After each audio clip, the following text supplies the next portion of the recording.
everyone. So today we will start the new chapter and the name of the chapter is Delhi 12th to 15th century. So let's begin the chapter. Chapter 3 Delhi 12th to 15th century. Learning objectives. Through this chapter you will be able to cover the sources of history of Delhi Sultanate, Khalji and Tughlaq administration and consolidation, Sultanate administration and causes for the downfall of Delhi Sultanate. Let's start. Sources of history of Delhi Sultanate. We get information about Delhi Sultanate from many sources, जैसे कि histories, accounts of foreign travelers, court chronicles और तारीख inscriptions, coins, architecture, इन सब चीज़ों से हमें information मिलती है. सबसे most valuable source of information इस period का था तारीख and accounts of foreign travelers कि कितने लोग यहाँ पर travel करते हैं, उसका पूरा डाटा एक बहुत बड़ा source of information था उन लोगों के लिए. टर्म तारीख एक प्लूरल फॉर्म है तारीख का. तारीख्स होती है court chronicles written in Persian language में लिखी गई, रिटन बाय लर्न्ड मेन जैसे कि secretaries, administrators, poets and courtiers ने लिखी. Authors of tarikh describe events and advise sultans on governance. They emphasised on a just rule. वो बिलीव करते थे कि न्याय होना चाहिए. However, on the following grounds हम ये बोल सकते हैं कि authors did not provide information about the lives of ordinary men and women. Authors lived in cities, especially Delhi. They rarely lived in villages. They generally wrote chronicles in the praise of sultans so that they could get rewards उन्हें मिल सके. They advised rulers to preserve an ideal social order based on birthright and gender distinctions. Their ideas were kept secret by the sultans. अब circle of justice Fakhre मुदब्बिर ने लिखा था 13th century में. A king can not survive without soldiers कि एक राजा जो है अपने सोल्जर्स के बिना सर्वाइव नहीं कर सकता. And soldiers can not live without salaries और सोल्जर्स सैलरीज के बिना नहीं रह सकते. सैलरीज कहाँ से मिलती है? रेवेन्यू जो पीजेंट से मिलता है, फार्मर्स से मिलता है.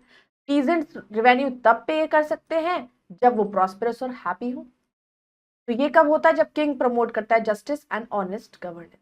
जब किंग न्याय करने वाला इंसान अगर आपका सही है, न्याय करता है, आपको सपोर्ट करता है, सही चीजों में आपके साथ अन्याय नहीं करता है, तो लोग खुश होंगे. लोग खुश होंगे तो वो टैक्स भी पे करेंगे. आप टैक्स पे करोगे तो सोल्जर्स के पास भी ऑटोमेटिकली सैलरीज जाएंगी. We have studied in the previous chapter that defeat of Prithviraj Chauhan by Muhammad Ghori in 1192 laid the foundation of Turkish rule in India. तो जब पृथ्वीराज चौहान को हराया था मोहम्मद गौरी ने, Mohammad Ghori was murdered in AD 1206 में उनको मर्डर किया गया. उनका कोई आगे हायर नहीं था, कोई सक्सेसर नहीं था, तो उनके जो जनरल्स थे उन्होंने अपने आप को इंडिपेंडेंट कर दिया और अलग अलग पार्ट्स में वो लोग बिखर गए. One of his generals Qutubuddin Aibak AD 1206 से 1210 तक उन्होंने एज्यूम करा control of Mohammad Ghori India's possession and led the foundation of Delhi Sultanate. उन्होंने तो स्टार्ट किया. पीरियड बिटवीन AD 1206 टू 1526 को हम पीरियड ऑफ दिल्ली सल्तनत कहते हैं. दिस इज बिकॉज जो रूलर्स थे इस पीरियड के उनको सुल्तान्स कहा जाता है और उन्होंने रूल किया from their capital city Delhi. The slave dynasty AD 1206 to 1290, the Khalji dynasty AD 1290 to 1320, the Tughlaq dynasty AD 1320 to 1414, Sayyid dynasty AD 1414 to 1451 and Lodi dynasty 1451 to 1526. Delhi सुल्तान ने बहुत सारी नई सिटीज इस एरिया में बिल्ड करे, जैसे दिल्ली की कुन्हाना, श्रीरी, जहांपना, तो ये सारी जगहें बनाई गई.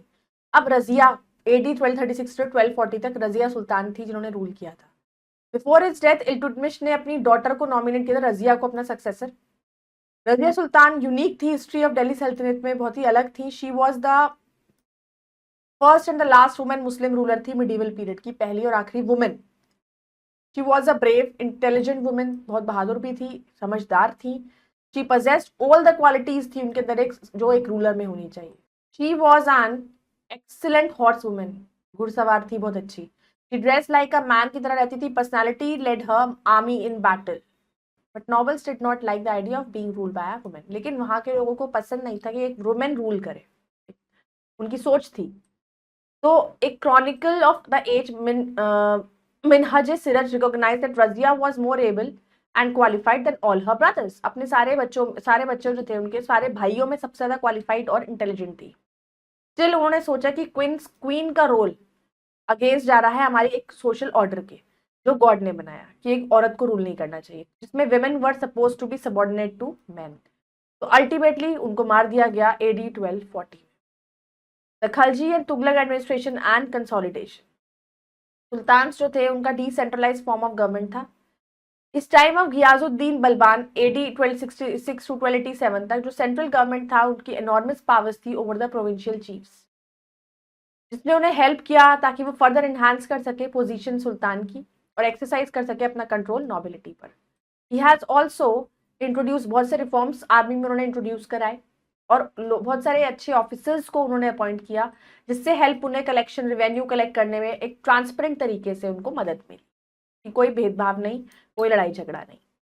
स्ट्रॉन्ग सेंट्रल गवर्नमेंट ने इनेबल करा बलबान को और उसके सक्सेसर्स को द खलजीज ताकि टू डिफेंड इंडिया बॉर्डर को डिफेंड करे against repeated attacks by the Mongols ने जो कंटिन्यूअली अटैक हो रहा था. इल्तुतमिश के अंडर क्या था, जो गवर्नर्स थे उनको अपॉइंट किया गया as provincial administrator. These governors were also slaves भी थे, वो स्पेशली ट्रेंड किए गए थे उनको मिलिट्री सर्विस के लिए. इनको बंदागन इन पर्शियन कहा जाता है, पर्शियन लैंग्वेज में इनको बंदागन कहा गया. They held important political offices in kingdom. अब उनका महल में ही ऑफिसेस बनाए जाते हैं. Sultans trusted and relied upon them, और जो वो डिसीजन लेते हैं, जो चीजें वो बताते हैं, वो सुल्तान उस पर बिलीव करते हैं. अलॉन्ग विद बंदागन के साथ खलजीज और तुगलक्स ने रेज किया people of human birth, humble birth. They were often called clients to high political positions. उनको क्लाइंट्स कहा जाता है. ऑल्दो क्लाइंट्स और जो बंदागन्स थे उन्होंने प्रूव किया बहुत ही successful, yet they introduce an element of political instability to the saltanat. Khalji dynasty रही AD 1290 से 1320. उसने अपना विंग्स एक्सपैंड करे, सल्तनत के हर डायरेक्शंस में फैल गई. विक्टोरियस हीरो जो थे डेक्कन रैंपिंग के, वो थे Malik Kafur. He was a Hindu news turned into military commander में बदले, एंड कंसिडरेबल वॉर स्किल्स और कॉन्फिडेंस था उनके अंदर. 1310 के अंदर मलिक काफूर ने इन्वेड किया Madurai Tamil Nadu and easily defeat किया पांड्यन किंग्स को जो वहां पर रूल कर रहे थे. आफ्टर कैप्चरिंग, अब उस किले पर अपनी जीत हासिल करने के बाद वो प्रोसीड हुए तो ताकि मदुरई टेम्पल को डिस्ट्रॉय करे. अब जब टेम्पल पे पहुंचे तो प्रीस्ट ने उनसे पूछा कि वो एलिफेंट को जो स्टैचूज है उनको फीड कराए और सम शुगर केन फर्स्ट, कि पहले कुछ गन्ना लेकर वो इस हाथी के स्टैचू को दे. To everyone surprise when he offering of sugar cane was made, the elephant statue came alive. और ये सब लोग इतने हैरान हो गए कि जैसे ही उसने वो शुगर केन को उसे ऑफर किया है उसके स्टैचू को, तो वो अलाइव हो गया, जिंदा हो गया. एंड स्ट्रेच हिज ट्रंक, उसने अपनी सूंड हिलाई और सूंड को स्ट्रेच किया और उसको शुगर केन को लिखा लिया. तो this saved the temple and Malik Kafur wanted to know more about this miracle. और जब वो मिराकल उसने देखा तो उसने उस टेम्पल को तोड़ने से रोक दिया. फैक्ट ट्रेजर, मलिक काफूर एक slave bought by 1000 dinars by Alauddin Khilji उनको लेकर आए थे. Therefore he was also known as Hazar Dinari, उन्हें कहा जाता था. He commanded by the Khilji army that conquered Dwarasamudra and Madurai. Mohammad bin Tughlaq's controversial projects थे transfer of capital from Delhi to Devagiri कर दी इन द डेक्कन 1327 सी में. देवागिरी को वापस रिनेम किया गया दौलतबाद. अब रीजन फॉर दिस चेंज था वाज देवागिरीज लोकेशन और प्रॉक्सिमिटी जो थी साउथ इंडिया के towards. However with in 5 months में जो कैपिटल थी उसको शिफ्ट कर दिया गया वापस दिल्ली और कॉजिंग मोर हार्डशिप दोबारा से उन्हें फेस करना पड़ा. रीजन क्या था फेलियर का? It become impossible to control north India from Daulatabad से कंट्रोल करना मुश्किल हो गया था. नॉर्थ वेस्टर्न फ्रंटियर्स जो थे वो प्रोटेक्ट नहीं किए जा सके मंगोल अटैक से. Transfer was ordered in the summer and the hot weather and long journey 1500 kilometre उसने एक अनटोल्ड मिजरी को कॉज किया. फिर था दूसरा प्रोजेक्ट इंट्रोडक्शन टोकन करेंसी, ताकि वो ओवरकम कर सके जो सिल्वर की शॉर्टेज आ रही है उसको खत्म करने के लिए उन्होंने टोकन करेंसी शुरू करी. हाउएवर ऑल द कॉइन्स को विड्रॉ कराया गया. सुल्तान ने ऑफर करा टू एक्सचेंज जितने भी टोकन कॉइन्स है उसे सिल्वर के बदले एक्सचेंज कर लो, जिससे क्या हुआ, ट्रिमेंडस लॉस भी हुआ रॉयल ट्रेजरी में. जब सिल्वर के बदले टोकन कॉइन्स को आप रिप्लेस करोगे तो लॉस तो होगा ही. अब इसका फेलियर क्यों हुआ? ब्रॉन्ज और कॉपर के कॉइन्स इशूड हुए जो इसकी सेम वैल्यू थी जैसे कि silver tankas, but the sultan did not reserve the right to issue new coins for the state. अब there was a large scale circulation हो गया फेक कॉइन्स का, circulation of fake coins and it causes chaos. इससे trade और commerce में chaos create हुआ. Increase taxes in Ganga Yamuna Doab during famine. अब जब से कोई फ्लड आ गई उस टाइम पे गंगा यमुना पे जब फ्लड आने की वजह से वहां पर लोगों ने टैक्सेस बढ़ा दिए.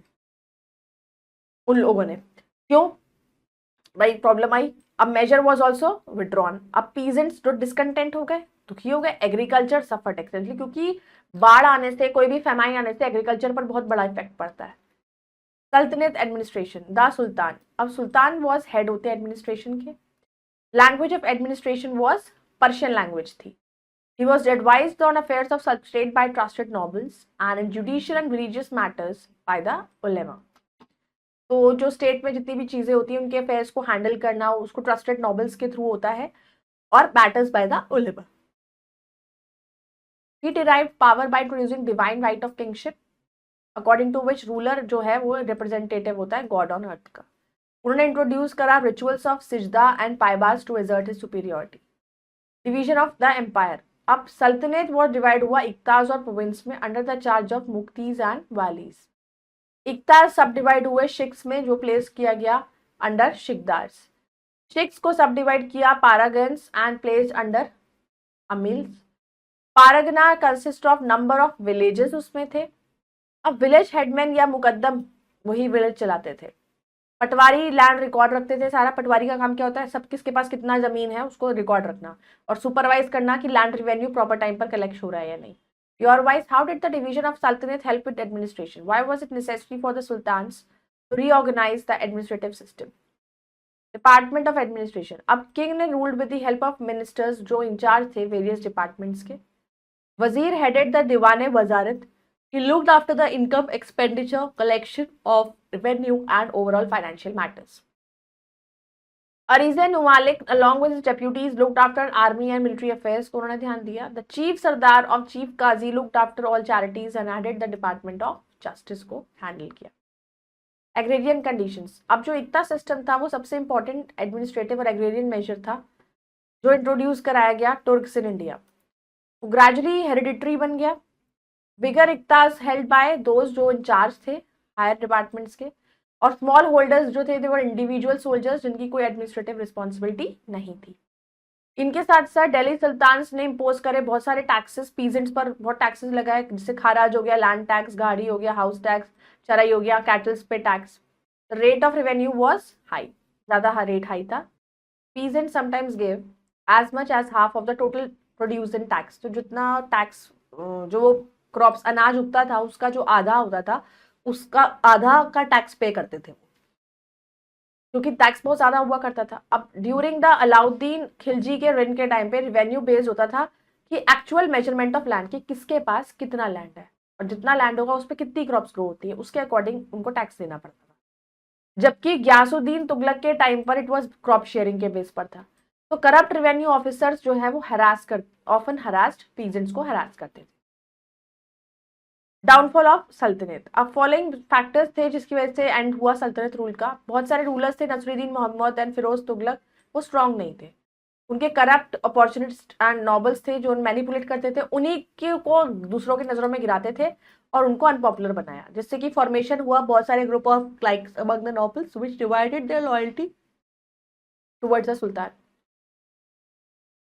इक्ता सिस्टम ने हेल्प किया to decentralise power of king. अब किंग की डिपेंडेंस थी नॉबल्स पर, वो बढ़ गई क्योंकि उन्होंने उसे कॉन्टिजेंट्स प्रोवाइड किया। ऑन वेरियस ओकेजन्स जो वीक एम्पायर्स थे वो टारगेट ऑफ अटैक्स बनते थे। जब जो कमजोर होगा उस पर अटैक होगा फॉरेन इन्वेडर्स के थ्रू, जैसे कि मंगोल्स, सच एज मंगोल्स। अब सुल्तान्स ने फॉलो नहीं किया law of primogeniture whereby eldest son ने सक्सीड करा his father as the ruler. This led to tragic war of succession, thus weakening the empire. Fact treasure major literary sources of saltanat period में include किया Tarikh Firoz Shahi by Ziauddin Barani gives us information about Delhi Sultan starting from Balban to Firoz Tughlaq. Miftah ul Futuh by Amir Khusro enumerates the military campaigns of Jalaluddin Khilji. Tabaqat Nasiri by Minhaj Siraj deals with the political history before and after the Khilji period। Futuhat Firozshahi by Firoz Tughlaq वो भी एक autobiography है जो लिखी गई to win the sympathy and cooperation of his religionist. Now let's do think and answer. Darken the correct circle in the Omya sheet. What was the language of administration? Persian. Why did Balban insist on practice of Sijda and Paibos? He wanted to declare his superiority over the nobles. Who were the weak sultans? Babur. Muhammad bin Tughlaq transferred his capital from Delhi to Devagiri. The Sayyid dynasty lasted from 1414 to 1451 AD. Now let's to fill in the blanks. The Wazir headed the Diwane Wizarat. Haraj was tax on land. Corrupt revenue officers harassed peasants. The Iqtas were subdivided into shiks. Now let's do the true and false. The Sultan was the head of administration. True. Malik Kafur commanded Firoz Tughlaq army. False. During the Sultanate period, Patwari was the headman of the village. False. Ghari was a tax on house. True.